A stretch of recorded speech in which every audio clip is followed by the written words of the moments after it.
right, we're just about to start. You're going to have some visitors. Yeah, I have visitors. Thank God. All right. Okay. Welcome everybody live and in the internet stratosphere. Welcome to this class. Very important class. Very important part of the Jewish life cycle. You've almost everybody has experienced a Brit Mila at some point as a guest, as or as a participant, and so the reasons and the customs and the laws are relevant to all of us. We should only see smachot and happy occasions like a Brit Mila on a regular basis. Amen. The class today is sponsored by Chaya and Ruvi Goodwin in memory of Chaya's grandmother, Chaya Bat Moshe.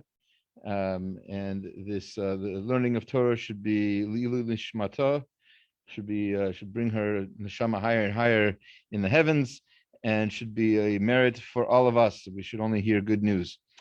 Just to finish off the topic of baby names, which we started last week, and I thought we concluded, but then people asked questions after the class that I realized I probably should incorporate into the class in general.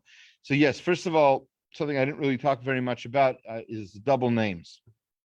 Very commonly, people have double names nowadays. That is a rather recent phenomenon, like probably within the last 200, maybe 300 years or so. You look at older Jewish cemeteries or names of rabbis, and you'll be very hard pressed to find somebody with a double name. It's a Rambam wasn't Moshe Binyamin ben Maimon. It was Moshe, one name. Almost everybody had one name. So the double name thing, I think traditionally comes from a few things. One is a lot of times the second name is the Yiddish translation of the first name. So, for example, Zev means a wolf. So Zev Wolf is a popular name. Dov Bear is so it's different languages means the same thing. But never mind.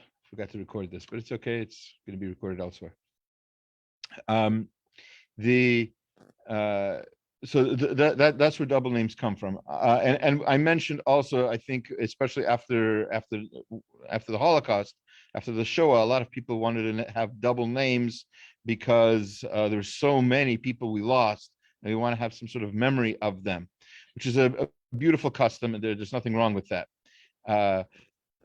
In terms of the Jewishness of the name, we talked about that as well after the class. We mentioned how Rav Chaim Kanievsky strongly recommends people choose names from Tanakh, Jewish, not just any name from Tanakh, not like Nimrod, not Haman, but good people, tzaddikim, righteous people. It's there's a mitzvah we've sort of hinted to in the last class, that the name you give a child somehow the Gemara and Brachot tells us the name influences the person. So we want to have a good, positive name to have a positive influence on the child, boy or girl.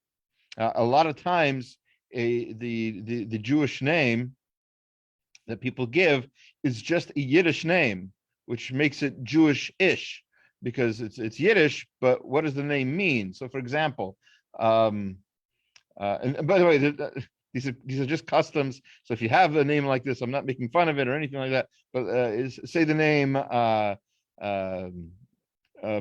Bela.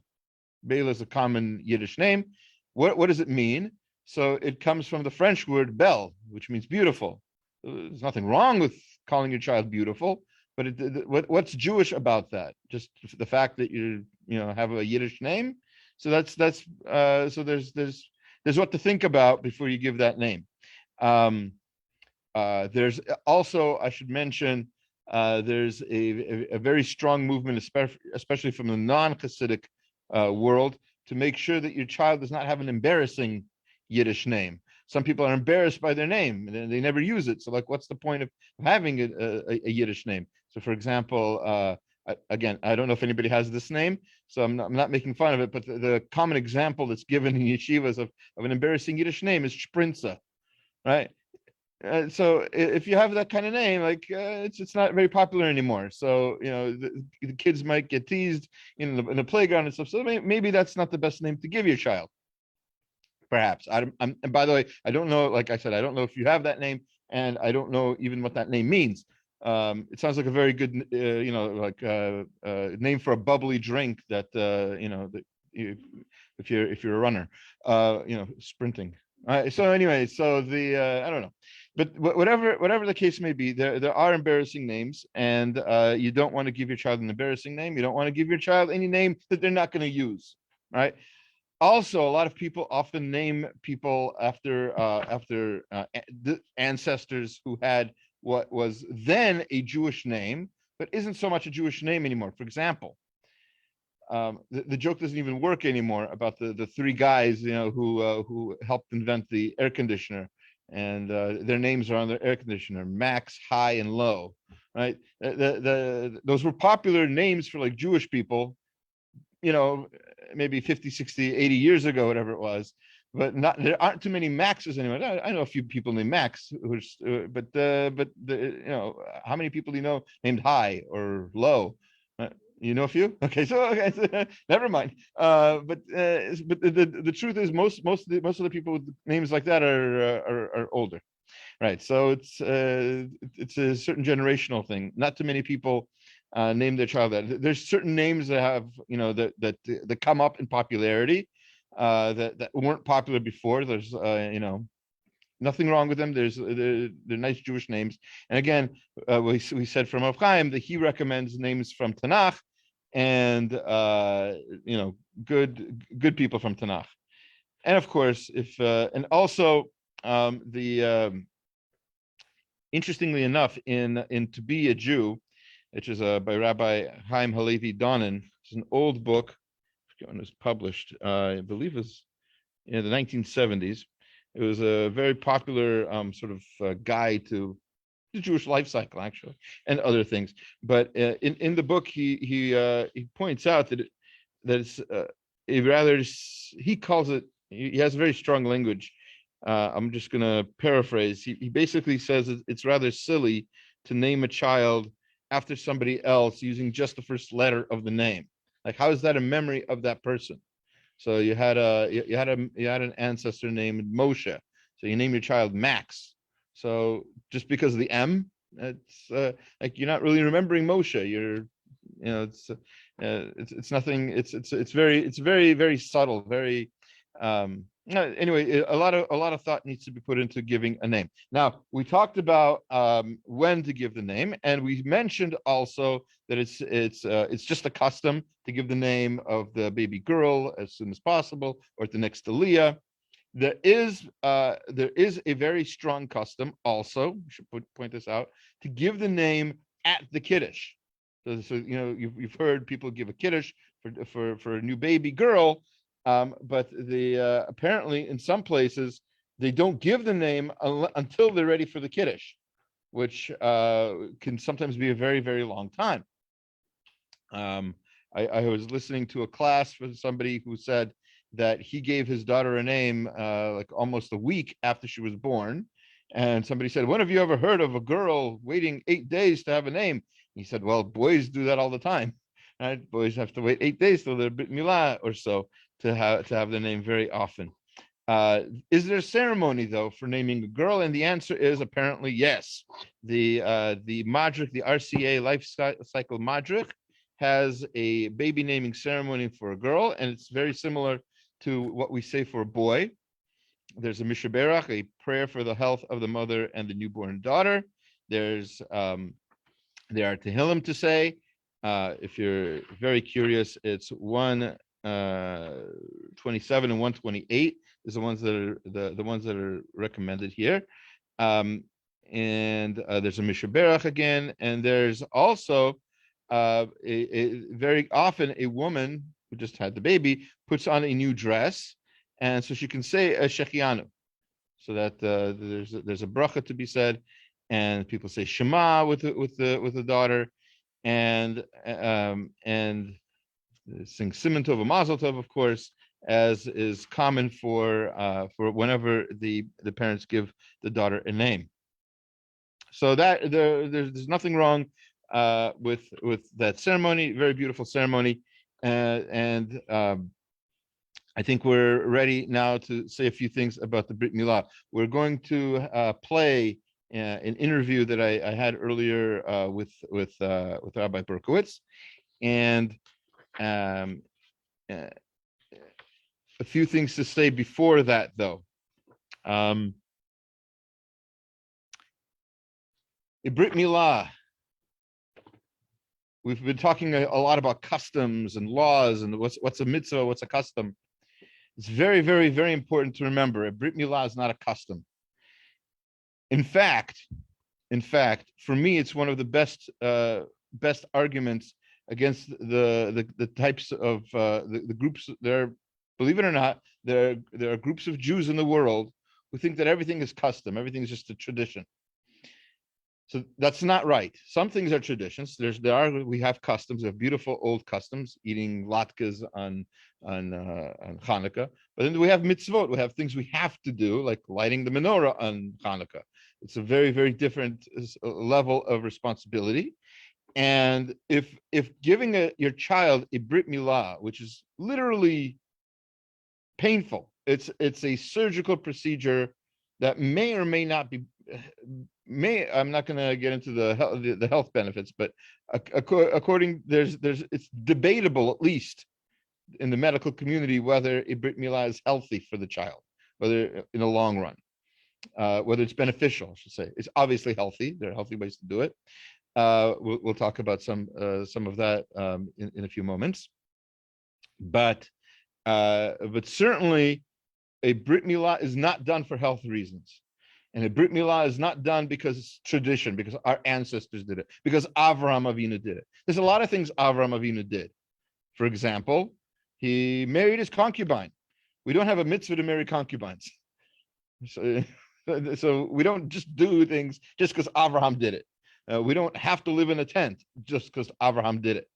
We don't have a Brit Milah just because Avraham had a Brit Milah. We have a Brit Milah because the Torah says to do it. There's a separate pasuk, not even talking about Avram, in the Sefer HaChinuch or in other sources of halacha, where we talk about where we learn certain mitzvot. The mitzvah of Brit Milah is not from there. The mitzvah of Brit Milah is later on when it comes to when we learn about Pesach and how the Jewish people had to have a Brit Milah then in order to join the covenant, in order to eat the Pesach sacrifice before leaving Egypt. So it's not because somebody did it, that's why we do it.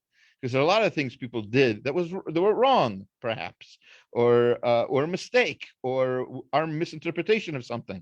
So that's not why we do things, and we certainly don't, cut somebody just because somebody did it in the past, right? We don't have for example, easy example of another thing Abraham did. We don't bring our child up the mountain to sacrifice our firstborn or secondborn child. We don't do that. That's not a Jewish practice. Why not? Because that's not a mitzvah. The mitzvah of Brit Milah is a very special mitzvah. And to help me say more about that, I've invited Rabbi Nesanel Berkowitz, friend, who's a mohel in Los Angeles, and he does Brit Milah and all other kinds of places. He's been here in San Diego. He's done a Brit or two in I think Mexico and Texas, other places. So with no further ado, we're going to share the screen. Let's see if I can do this correctly. Optimize for video clip. And how do you do this? That's not what I want to do. 1 second. Here we go. And press stop. Not good evening, Rabbi Rosenberg. Okay. We have with us today Rabbi Nesanel Berkowitz, who is a mohel in Los Angeles and other places beyond. And I thought this would be a good person to ask about famous or unfamous customs related to a Brit Milah. So with no further ado, hello, Rabbi. How are you? Hi. I think I just clicked my hand. I hope I caught you at a good time. Good. So, Go ahead. you've performed, I don't know how many Brisim already, but definitely you probably had all kinds of different clients, different customs, and can you tell us about some of those? Or should we just go through the siddur, the Art Scroll siddur, and see if there's any differences in the customs that you've seen? I haven't seen that many different customs, primarily because I'm the guy who calls the shots. When they want to do it again, we call that Chazaras shots. But the first time it's I get to call the shot. Anyway, so the Spartan have a lot of singing, which I just let them do their thing. Whatever they know. A lot of it's from Hallel, no? No, not that I know of. And they also have something called the Brit Mila, which is a big party before or after something. Anyway, but when I was training, we did it with a lot of Sfardim. That's where I got to see Sephardi customs. But the ones that I perform were primarily Ashkenazi because there are Sephardi mohelim and there are Hasidic mohelim. So I do the Ashkenazi crowd basically. Uh-huh. Our previous class, the last week, was on baby naming, and one of the questions we received is when do we name a baby boy if not at the Brit? Like, for example, if the baby is not healthy enough to have 8 days, but we want to have a name for a baby, right? So have you ever seen any customs regarding that? The custom is that he's called it until the Brit. Into the Brit. Very nice. After the Brit, you can call him whatever you like. Till the Brit, he's it. So when you take it to get changed, well, can you please bring me it to feed, etc. Got it. But that's a matter of taste, of course. Okay. So the first custom that we're familiar with, it's in the siddur anyway, is that the baby is brought in and everybody says Baruch haba, correct? No, usually, well, first of all, you got to back up a step. Okay. How does the baby come in? He doesn't just like walk in. Right. So there's an honor which is given out. It's called kvater. Mm-hmm. That's what we call it in Ashkenazic terms. Mm-hmm. It's not sure why he's called a kvater. Some say he's like kifater. He's like the father who's bringing the baby, but he's not. Whatever the case is, it's a husband and wife usually.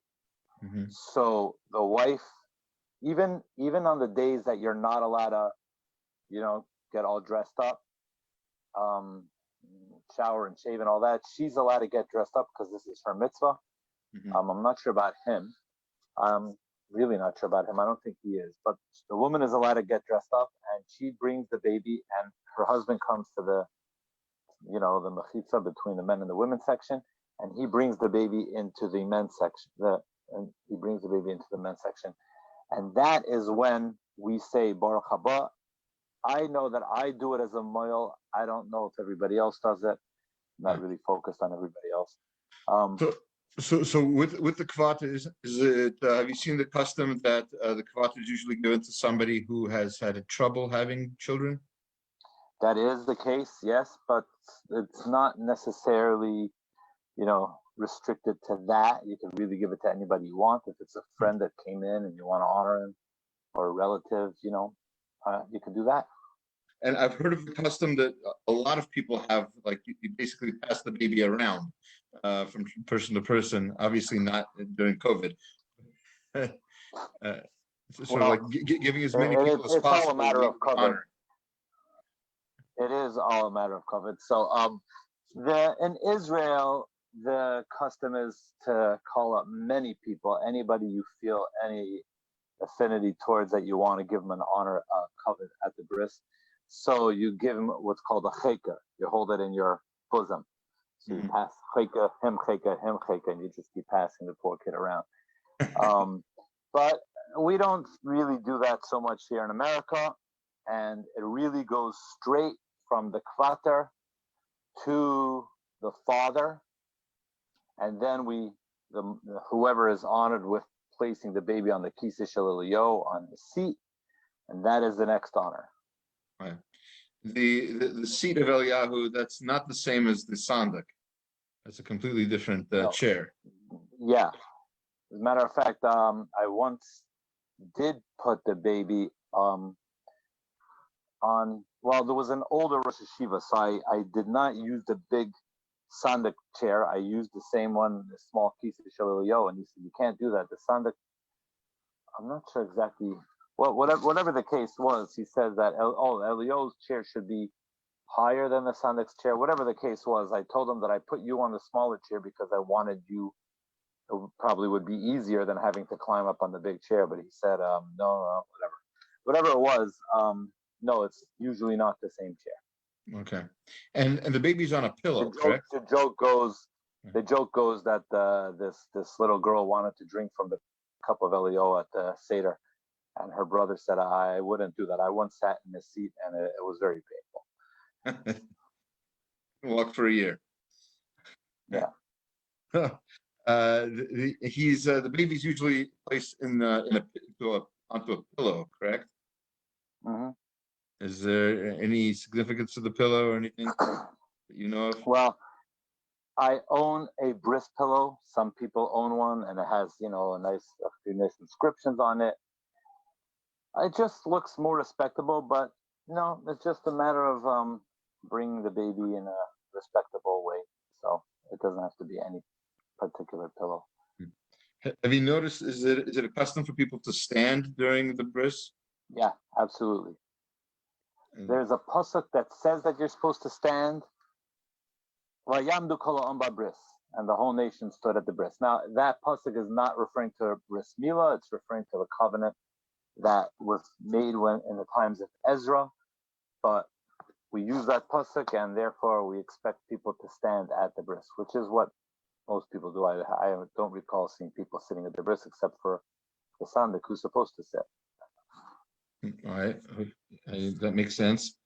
The speaking of psukim and verses, there's. I mean, we're going to skip a little bit, but after the cutting, one of the verses that's repeated is "B'damai chayi." The congregation says it. The mohel says it. Have you ever seen any reason why particularly that verse said? Is it just because it mentions blood, or is it something else? That pasuk is referring to a bris, because if you look at the background of a pasuk in Ezekiel 16, it says that God tells the Jewish people that he found them, as it were, like a little baby who was lying in the field, rolling in its blood and excrement and whatever. It looked kind of a bloody mess. So God took us and washed us and told us that through our blood we will live.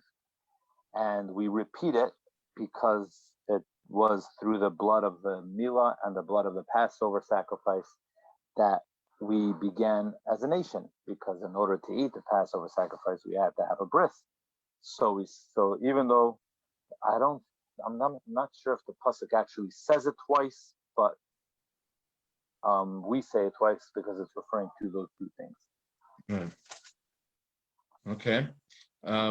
Also, one of the things that people say, and if you don't mind, maybe we'll get into the details of the cutting, because what we're talking about here really are customs, and all of them are how do you say, more or less not just forgivable, but if you didn't do it, it's not ma'akev, right? The bris is still a kosher bris, but there are certain things, especially on the part of the mohel, right, that have to be done, and if it's not done, it's not a kosher bris.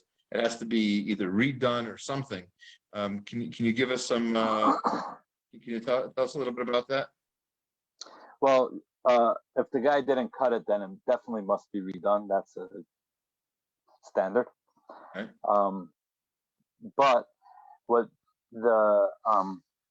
is very very important is that there's actually two layers that have to be cut. There's the outer layer, which is called the arla, and the inner layer, it's not really skin, it's a membrane. It's called the priya. And when the mohel cuts, he's got to cut both of those. If he did not cut the priya, so he can rip it and expose the corona, but that has to be out of the way. The whole corona must be exposed in order for it to be a kosher bris. So the Gemara says, "Mol v'loy para ki ilu mol." If you did the outer skin without doing the inner membrane, it's as if you didn't do anything. So that could be redone.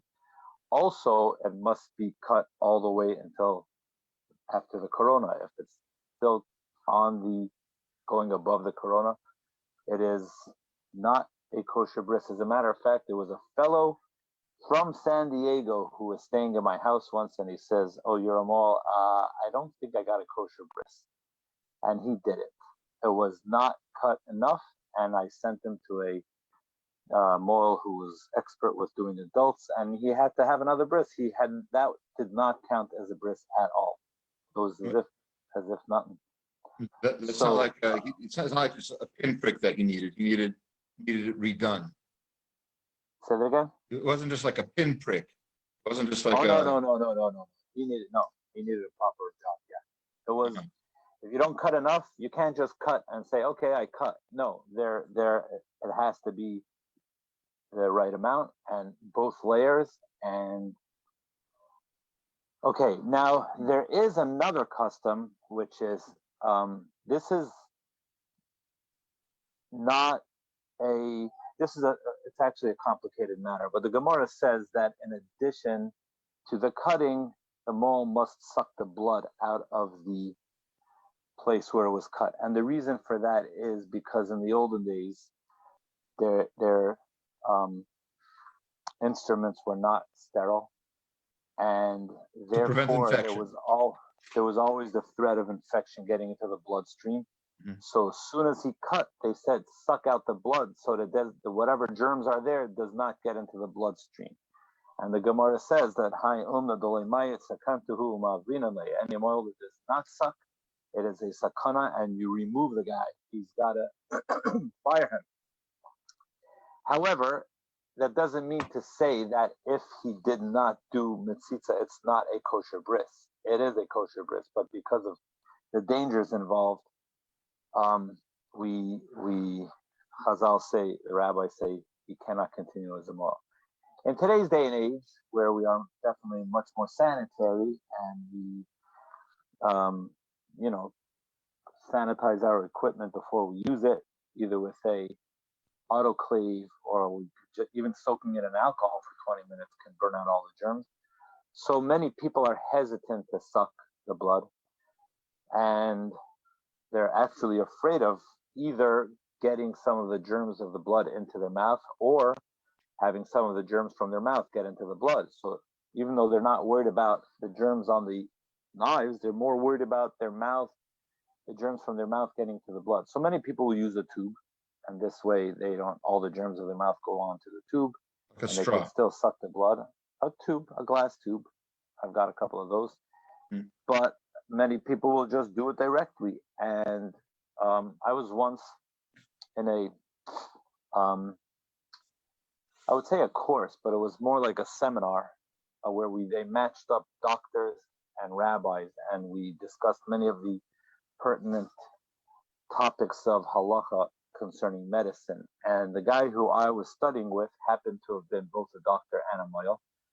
And when we had a great rabbi who's still alive today, Rabbi Nesanel Berkowitz, he gave us the class. So this guy said, well, I'm a doctor and I see the results of babies that are coming with urinary tract infections or herpes or whatever, and it's because the mohel does mitzitza.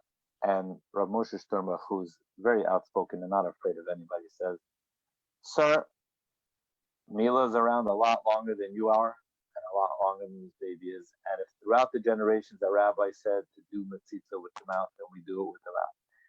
There are many doctors or moilim today that will not do it straight by the mouth. They'll use a tube. It's a matter of preference. But that is one of the things that is considered part of the practice. It's not a custom. It is part of the practice. And if you don't do it, you could get fired as a mohel. But it doesn't make the bris not kosher. I've also seen situations where the father of the baby, because he's really the mitzvah is on the father. There shouldn't technically really be such a thing as a mohel. Everybody should be able to do Mila on their own son, but no offense. But since we are unqualified, most of us are too scared to try something such a thing. Disqualified. Oh no, unqualified. Yeah. Right. So therefore, Baruch Hashem, there's people like you around who will do it for us. But if a father wants to be as involved as possible in the bris, sometimes the mohel will allow the father to be to do that part. So my teacher told me that he never allows the father to do it, and he told me to do the same. But for the sake of business, I actually do allow the fathers if they want to do it. I had one very good experience and one very bad experience. It wasn't a bad experience. It's much better when it's the mohel. Nothing happened. I covered up, right away. But the first guy is like looking away, and then he just takes a knife and cuts it, and it was a beautiful job. Like boom, just like that. The other guy, didn't go as smooth. Let's just say. So I did set it up. I mean the mitzvah part. Oh, that part. Oh, no, Yeah. I've never seen that. I've never seen the father do the mitzvah. No. No, never. I've seen the father do the cutting. And, sometimes I stood at the sidelines when somebody else was the mohel. And I'm like, no, don't let the father. He does. No, please no. But, it's some people want to do it. And I respect that. And you just got to jump in there as soon as he finishes and pick up the tab, because things can get out of control if it's not done right. I've seen a few times when the father does the mitzvah. Mitzvah, I've never seen that. Yeah. Oh, okay. We can check. Maybe he doesn't mind if his germs get on the kid. Oh, they put alcohol in their mouth first or whatever, and Of course we do. Yeah. I use mouthwash, which takes away 99.9% of the germs. That's what it says on the bottle. That's what it says in the bottle, and I'll keep it in my mouth for a good minute or two, and it burns. But if I'm going to do it straight with my mouth, then that's what I got to do, and I do. Very good. There's one other question I had. You skipped a lot of the customs, but all right. Oh, I'm sorry. What did I skip? That's your business. No, we're talking about the Kisa Shel Eliyahu. Yes. So there's essentially 8 honors to be given out by the bris, not including the father who holds the baby and hands the baby. So you have the klater, which is husband and wife, as mentioned. You have the guy who puts it on the chair of Eliyahu. You have the guy who takes it off of the chair of Eliyahu. Okay. And then you have the sandik, which is the biggest honor. So usually it's the grandfather of the child. Or I've seen, there's a rabbi in Baltimore, famous rabbi, who's also a mohel. So sometimes people want to honor him to be the sandik. So he'll do the sandik with the baby on his lap. It's kind of, I've yet to try that. He's the mohel and the sandik at the same time? Mm-hmm. Wow. I watched him in action once. He keeps the knife around his neck with a shoelace or something like that. And I don't know, he does it. Anyway, I actually saw him do it in action. Then you have 2/4 other honors. The guy who holds the baby when the other guy makes the blessing, the bracha, and then the guy who holds the baby when they call the baby his name. Mm-hmm. I say his because it's a boy, inevitably. No, nothing personal to anybody who's whatever. So, but those 2 do not have to be broken up. You could give the one guy to hold the baby for the whole thing, and you could give one guy to make the blessing and call the name, and that's done. So either way, you're good. Right. I've often seen the babies given wine at the bris. Before, during, or after? You tell me. So first of all, where does this come from? Is this a custom, or is this just for? It's a custom to get the baby to stop crying. So there are other, you could use lidocaine or other types of tools for that. Do we want the baby to stop crying, or do we want the baby to cry? So that's the thing. Being the professional mohel that I am, many times it goes so fast that the baby's not crying, and then people come over to me. You got to let the baby cry, because I use that time to pray. It's a very special time when the baby's crying. My prayers go up to heaven. So I'm sorry, I'm just that good. What am I supposed to do? So, but and also, if the baby is crying, it's always nice to give them a little wine. Give anybody wine if they're crying. It's always good. You'll make a lot of friends. But there are some times that we actually specifically give the baby when we said those that we take a little wine, put the pinky, and we put in the baby's mouth. Okay. And then after the baby's name, the mohel takes the baby again, and he says a little prayer that the baby should heal well, and that he shouldn't be sued for getting herpes implicit. Oh, just kidding. Does the mohel give a blessing to the mother also? That she should heal? Give a blessing. If she adds a nice tip, then he'll say, "Oh, that was very generous, and maybe we'll be blessed." But that doesn't always happen. No, it's just it's the blessing for the baby to heal well. And then I and many other mohelim go back the next day to remove a bandage and make sure that it's healing well. But there are some mohelim that, like for example, when I do a bris in Mexico or in San Diego or in Texas or whatever, I will make sure that by the time I leave that the bandage is off and things healing, because I'm not going back there again to take it off. So except San Diego. Even San Diego. We also say a bracha. We say after the mohel makes the bracha of there's actually several brachos to say, right? But after the second one, the mohel makes a bracha. Then the father makes the bracha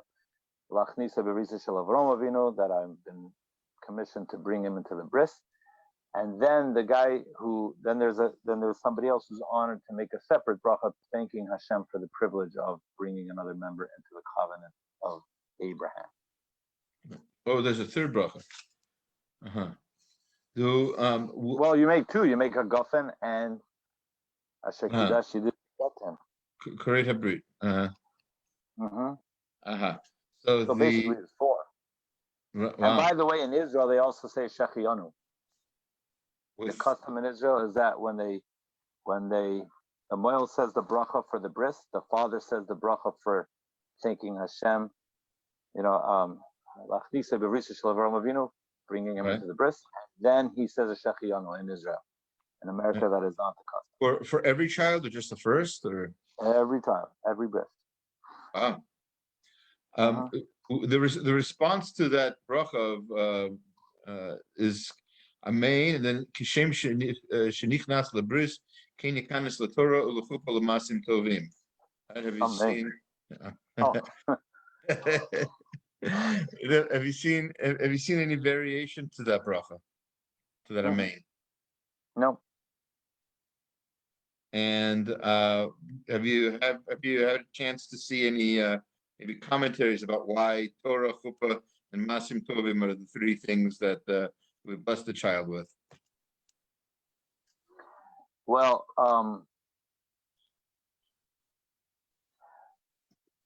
the next big party is his bar mitzvah, so that's Torah. The next big party is Chuppah. Masim Tovim, well, we hope that carries him through his whole life. But no, I don't. There is a lot of talk about that. I think I actually saw a sefer which addresses just that, but I don't know much more. All right. Are we missing any other customs? There's a custom to eat afterwards. Is that a necessary Well, before thing? you get to the food, don't run there to the food. We're not Yeah, quite done yet. I'm jumping to the food. You know what I mean? Well, first of all, the food might not be that good, so don't jump so fast. But there also we say Aleinu. Yes. We Why is say that? Aleinu after the Bris. So the why is that? But why do you say Aleinu after davening, and why do you say Aleinu after Kiddush Levana? Well, The answer is because. Oh no, go ahead, Rabbi. I thought you were being rhetorical.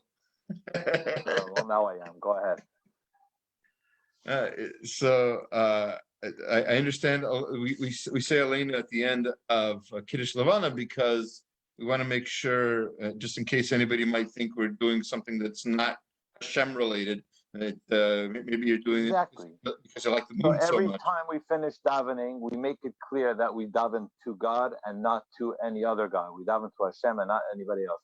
So we're kind of declaring that anything you heard here today was directed at Hashem, not, heaven forbid, at any other God. We go out to Kiddush Levana, you especially need to make that declaration because people might think that we're praying to the moon. So when we do a bris, we also say Aleinu for the same reason, because there used to be a custom of people sacrificing their babies to the altar of some god or other. So as we do this procedure, we stress once again, no, we are doing this because this child has just entered the covenant with Hashem, and we're very proud of that, and make no mistake, it's not going for any other purpose. Mm-hmm. And now you can go eat. But first say Mazel Tov to the father and the son and the mohel. And maybe the mother. If you see her. What do you want from the mother? Leave her alone. She'll let her go nurse the baby. Yes.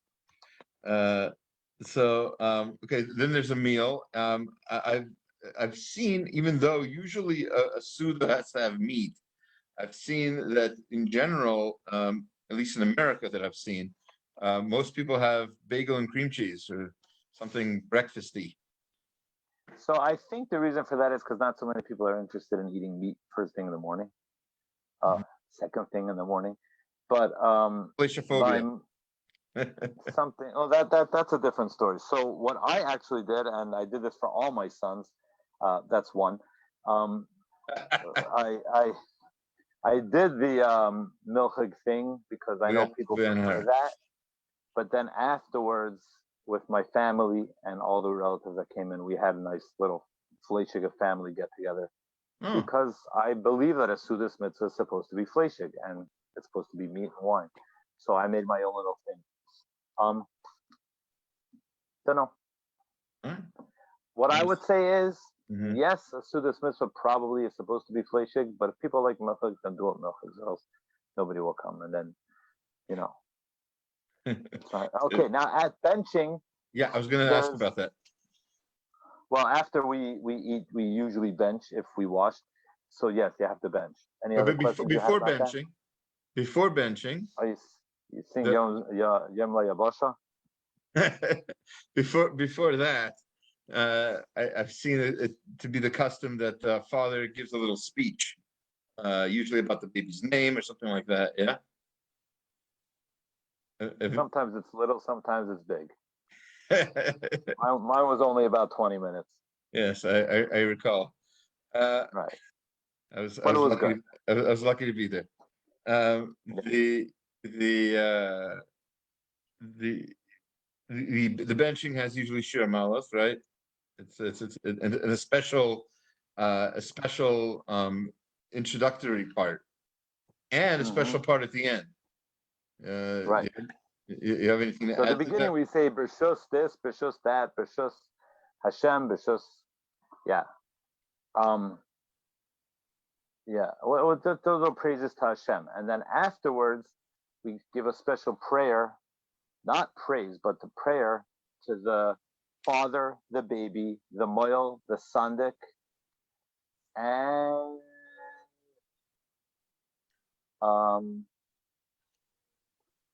Elijah the prophet, because he was there too.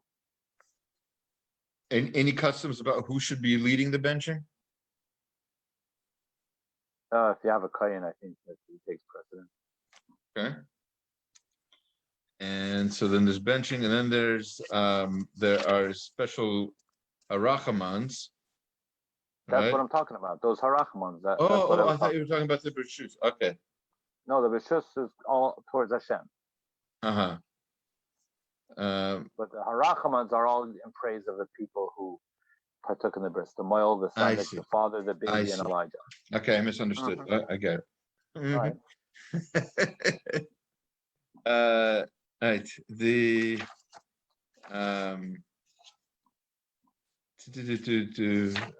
we'll probably talk about P and Haben some other time, and that's not for. You don't need a mohel for that. No, I was gonna say. But if you want to give the mohel all the gold and silver that goes on the tray, we're open for that. That's nice try. You're not. That's of course a matter of choice. We just as mentioned before, our last class was about baby naming, and we talked about naming the daughter. I know there's a custom in some communities to have like a ceremony besides just sponsoring a kiddush. There's some people who have like a whole baby naming ceremony for a girl. Have you ever seen it, or are you familiar at all with this at all? Is this before the baby is born or after the baby is born? After the baby's born. Oh, no. Other than the kiddush, no, not familiar with that. There was one more thing that I wanted to mention, a custom, but it just slipped my mind now. Okay. Oh, gee, I can't remember. Okay. Keep talking, maybe it might come back. Keep talking is easy for me.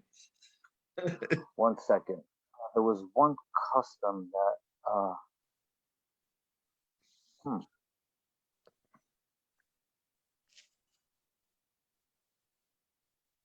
Does it have to do with the name? I don't think so. Maybe it did. No, can't remember. All right. If I remember, I'll send you a text and you'll add it in. All right, very good. I don't want to take too much more of your time. It's by us it's late, and I'm sure you have things to do. So I appreciate your time really.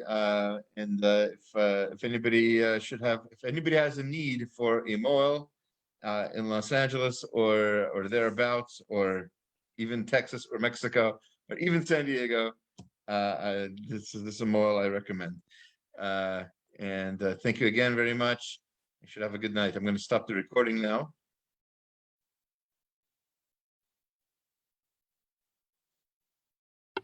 Okay, we're back. See how much I've aged in a little less than a week. So a couple of the customs that were not mentioned that are worth mentioning right now. Before the Brit, the Shabbat before, the Ashkenazic custom is to have something called the Shalom Zakar. A Shalom Zakar means literally Shalom, or greeting the Zakar, the new boy, and there's a question about whether this is a happy occasion or sad occasion, but either way, the custom is to have it in a home. Obviously, it's in Shabbat. It's usually after the meal. People technically, there's no real reason for this, but traditionally, what people mostly seem to do. All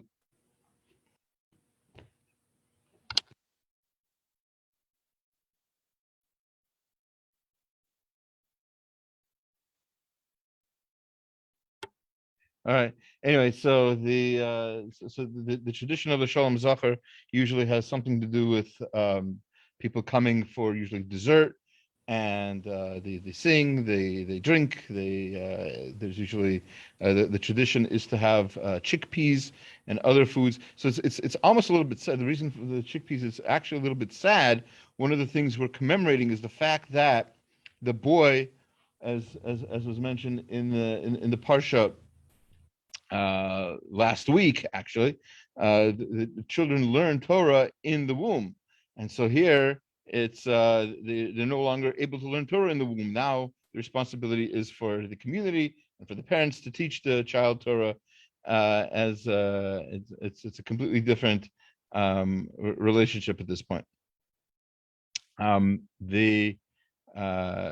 The other important customs of the Brit Mila that are worth mentioning before we stop for questions is something called the Vachnacht. And again, this is, as you can tell by the name, an Ashkenazi custom. So the Vachnacht is the night before the Brit Milah for Kabbalistic reasons, mostly because we say that, as with any major mitzvah, the Satan or evil in general wants to stop somebody from doing an important mitzvah. So that's, for example, when we get to like weddings, one of the reasons why the bride and groom are supposed to have shomrim, supposed to have somebody like basically a friend who watches them, is to make sure that they're safe and they're able to pass into the mitzvah that they're going to do. That being the case, we want the child to be able to safely get to the mitzvah of Brit Milah. How do we secure that? The child can't do any mitzvot. So what do? So we have the neighborhood children, usually school-aged boys, whatever, come to the house and say Shema Yisrael with the child. One of the ways that we traditionally convince the children to come is we offer them something called pekalach. What's pekalach?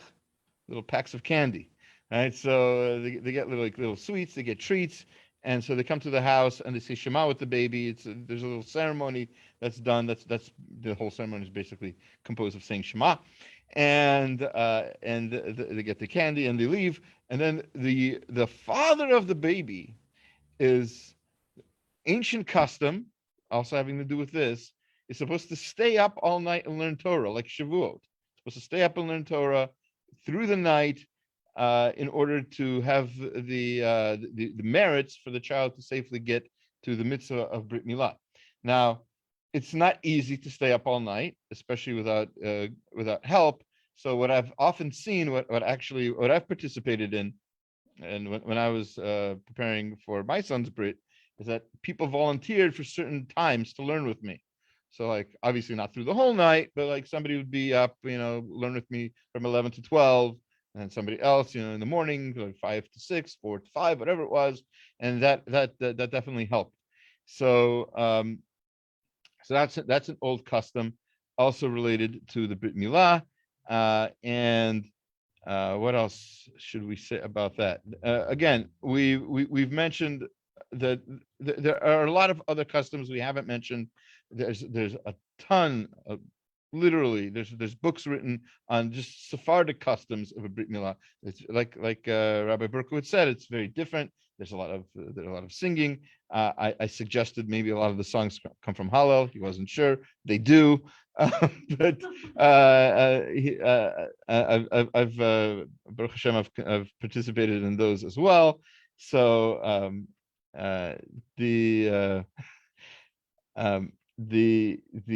blessing that we say that the child should grow to Torah chuppah l'masim tovim. By the way, maybe perhaps a small issue of controversy. You are supposed to say that to the parent even before the brit. That the parent should be zoche, should be merit to bring. That's actually when you we talk about customs here. So the custom, what do you say when you call somebody to wish them mazel tov that they had a baby? What you're supposed to say, what the traditional thing to say was that they should be zoche, they should merit to bring the child to Torah, chuppah, ulamasim tovim.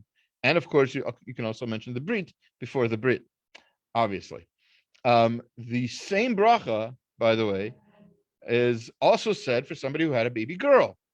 They should also grow to Torah, chuppah, ulamasim tovim.